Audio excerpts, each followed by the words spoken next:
Hello genius, welcome to DP electronics. तो guys ये है एक 12 वोल्ट का एडेप्टर। इससे 12 वोल्ट से चलने वाला किसी भी डिवाइस को चला सकते हैं। लेकिन गाइज ये एक नॉर्मल एडेप्टर नहीं है, ये एक यूपीएस एडेप्टर है, यानी कि बिजली कट जाने पर भी ये सप्लाई देता रहेगा। मान लीजिए हमारे पास एक राउटर है और अगर उस राउटर को हम इस पे चलाते हैं तो लाइन कट जाने के बाद भी और राउटर ऑफ नहीं होगा, यानी कि ऑन ही रहेगा। ये जो एडेप्टर है ये ख़राब हो चुका है, ठीक है।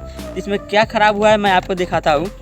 तो गाइज इसमें देख सकते हैं यहाँ पे एक लगा हुआ है 12 वोल्ट का बैटरी, और इस बैटरी को चार्ज करने के लिए यहाँ पे एक 12 वोल्ट का एडेप्टर लगा हुआ है।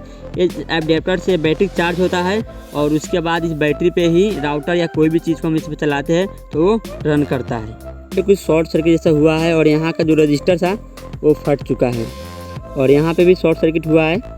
फायर में जो डायोड लगा हुआ है ये सब खराब हो चुका है, डायरेक्ट हो चुका है।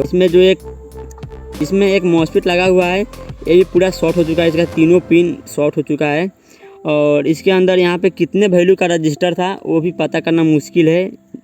और उसके बाद इसमें जो ट्रांसफार्मर लगा हुआ है ये भी शॉर्ट होकर डायरेक्ट हो चुका है। तो कुल मिला के गाइज इसमें बनाने लायक कुछ बचा ही नहीं है कि इसको मैं रिपेयर करूँ। ट्रांसफार्मर भी ख़राब हो चुका है, रेक्टिफायर भी ख़राब हो चुका है और यहाँ पे एक रजिस्टर था वो भी ख़राब हो चुका है और इसमें जो मॉसफेट लगा हुआ है वो भी ख़राब हो चुका है। एक मोबाइल चार्जर को हम 12 वोल्ट में कन्वर्ट करके और इसमें लगाने वाला हुआ। ये हमारे पास एक मोबाइल चार्जर जो 5 वोल्ट का होता है जो यूज में नहीं है। इसका मैं वोल्टेज चेक करता हूँ, देख सकते हैं।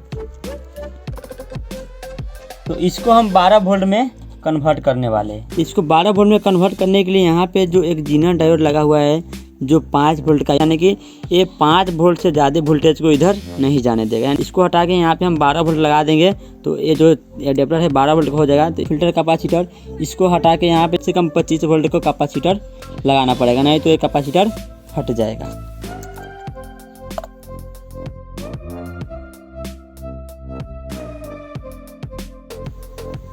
गाइस हमारे पास 12 वोल्ट का जीना डायोड नहीं था तो हमने यहाँ पे देख सकते हैं 2 जीना डायोड को सीरीज में लगा दिया हूँ। तो इसका वोल्टेज अब चेक करता हूँ तो आप देख सकते हैं यहाँ पे 12 वोल्टेज। तो इसमें मैंने यहाँ पे एक 12 वोल्ट से चलने वाला एलईडी को कनेक्ट कर दिया हूँ और यहाँ पे देख सकते हैं एलईडी किस तरीके से ग्लो कर रहा है।